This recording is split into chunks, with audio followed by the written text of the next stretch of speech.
Hey everybody, it's Lavender Town, and last time we left off with Zuleima Safar about to emigrate because she just lost her brother. I decided to send her to Italy, and I wanted her to take all her kids so that they could have a safer life. It cost $12,000 to go, which is fine because we're already multi-millionaire, and she jumped right onto another runway model job, so luckily she didn't have to lose too much progress. We had to leave Buckles behind because he's 18, which really sucks. I had her execute her will as well because she's been surrounded by death lately.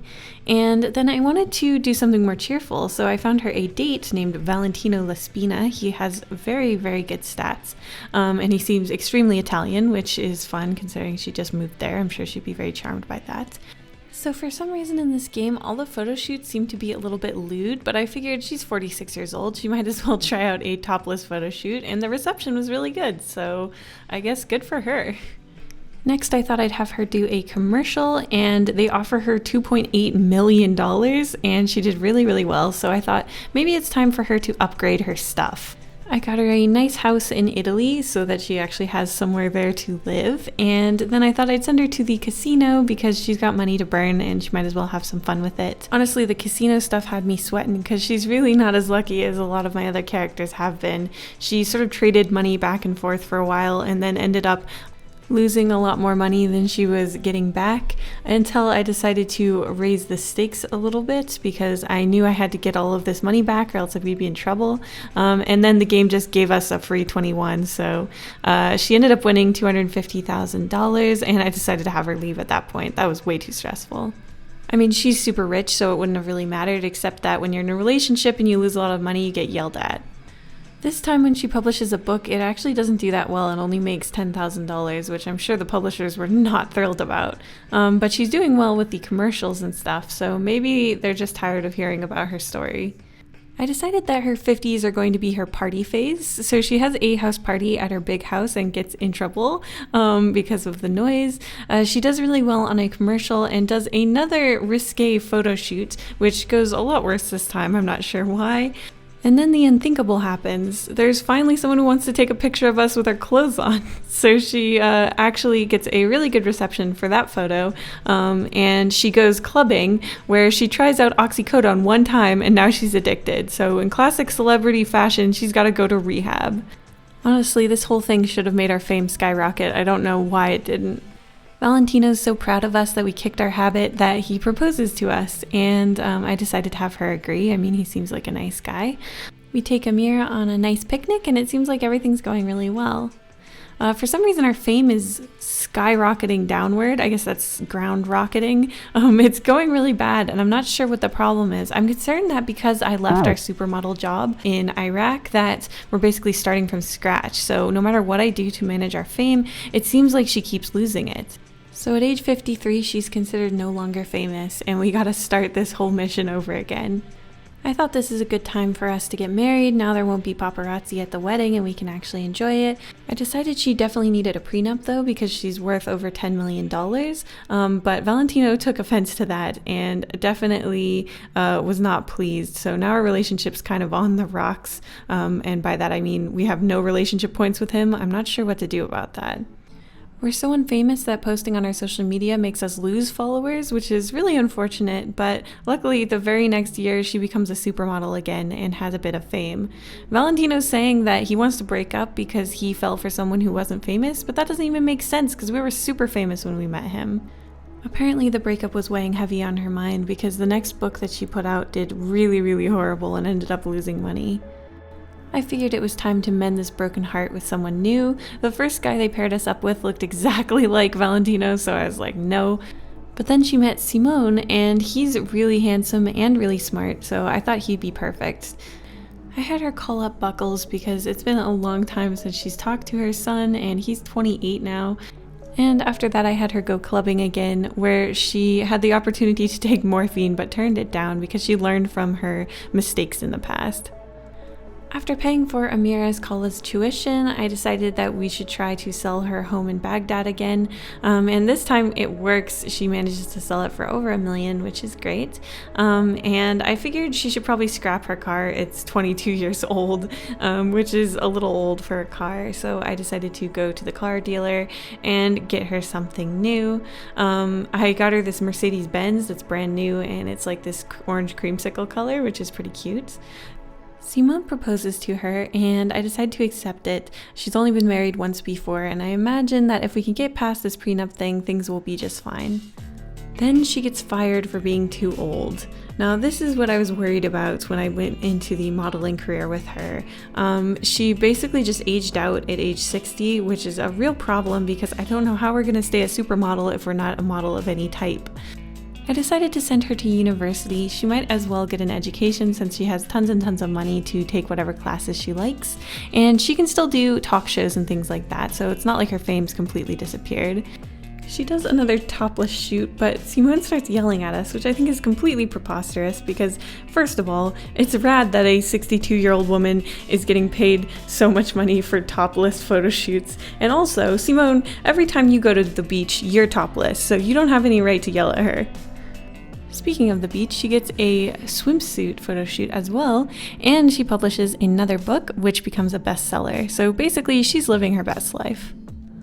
Simone pulls this crap with her again, so I decided that they seem to have an incompatibility here, and I decided that it was time for her to say see ya to Simone. It's unfortunate because I really thought she was going to get married to him, but she can't live her life like this. She's got to be free. So our topless legend is once again single. I sent her to the disco where she had a really good time. She does a couple more photo shoots. And during this whole time, she's still been in college, so now it's time for her to graduate and decide what to do from here. So now that she has a degree, I thought maybe she could be an actress or something, but they didn't want her. I don't know if that one has a time limit on it too. It shouldn't, but I think that maybe it does. And looking at the jobs, there just wasn't anything jumping out to me. The pressure's really on because I want her to be famous all the way to her death, so I need to find something that's going to accept her and give her fame, and not basically force her to be retired. And honestly, every year that she doesn't have a job is making her fame go down dramatically. I put her on a dating app because I felt like she really needs some love in her life, especially because all her children are like adults now. She gets paired up with this guy named Samuel Andretti, and while he's not that cute, he's got smarts, money, and a moderate amount of craziness, so I figured maybe he'd be a fun potential partner for her. She also starts a job as a puppeteer, which is one of the rare jobs that don't really depend on your looks but can make you famous. Our granddaughter dies choking on an olive, which really punches our happiness right in the face. So fearing death and the passage of time, I had her get a facelift. It cost a lot of money, but it made her looks 100% again, which maybe can help slow the decrease of our fame, maybe? Emma's Pizzeria gives us a pizza commercial job, which she does amazing at. Despite our pizza prowess, though, our star wanes once again, and this time I'm really not sure what to do about it. The silver lining is that Samuel still likes us even though we're not famous, so we get engaged again, and this time I decide to get them married right away so there's no time for them to get in any fights. I was really nervous about the prenup because this has been a problem with many of her past relationships, but luckily Samuel is a sensible guy and didn't have an issue with it at all. Her older sister unfortunately dies at the age of 75, and we can't even attend the funeral because she lived in Iraq. Then she sees a driver loading a gun while driving, which is pretty terrifying, so I just had her ignore him because what else are you supposed to do? I guess you could call the police. Her weird Hollywood friends want her to try horse meat sashimi, which I have her turn down. And then in a double punch of sadness, our niece dies of Ebola, and then we are forced to retire from our puppeteering job, which really sucks. I had her insult her supervisor because I figure she's getting a bit more persnickety in her old age. And then I decided to just try to get her another job as a puppeteer, maybe where they're not going to be so judgmental about her being old. I have her work really hard at it, but the very next year, they pull the exact same nonsense. As if all of that isn't enough, then Samuel dies of a fatal heart attack at age 88. He leaves her $1.5 million, and honestly, it's kind of sad that the only person who seemed really okay with the prenup was the one person that she would end up staying with for the rest of his life.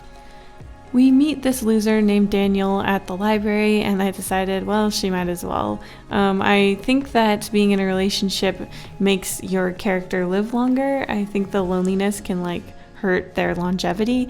And honestly, look at how many people she knew that had died. This is a lot of sadness in her life. Man, I just realized she's practically a cradle robber with this guy. She's 95 years old and he's only in his 60s. Then our child, Buckles, ends up dying of old age, which is pretty insane that we outlived him. And then Shadow Dreams dies at the age of 62 because of an eyeball condition. And then we get arthritis, and then our Mercedes-Benz stops working. Basically, everything is going horrible. Her happiness is at an actual 0. I send her clubbing because why not? And she turns down this other Samuel. Honestly, I think it's really weird that she met another Samuel out at the club. I know her time is getting extremely limited and I'm not sure what to do, so I have her buy some lottery tickets and she wins? What? She wins $73 million, which even for her, who was pretty rich, that's a significant increase in her financial situation. So at least we know, even though she's really old, that she's going to leave her children plenty to work with. And then, before we knew it, she was gone. She lived to the age of 99 and her net worth was almost $90 million. The ribbon she got was famous, which is really good because that's the one I was going for. I hope you guys enjoyed this episode of Draw My BitLife. Let me know if there's any challenges you want me to do in this game and what other videos you'd like me to make, and I'll see you in the next one. Thank you so much to my patrons, including Bella Story, Calpompone, Clockwork Construct, Dope Elephant Art, Dr. Casket, Elizabeth Album, Imagine Creations, Ivan Rodriguez, JJ Jade, Joseph Copel, Justin, Carla Tapia, Katie Marigold, Kira Didard, Liv, Megan Claire, Micah Dactyl, Mr. Dr. Pants, Nora Cornelson, Nyara Tothep, Okamore, Ollie, Post-it Pixie, Rosie Warlock, Sergeant Pendulum, Spoy, The Artsy Moose, Your Boy ST, and Zoe Stardust.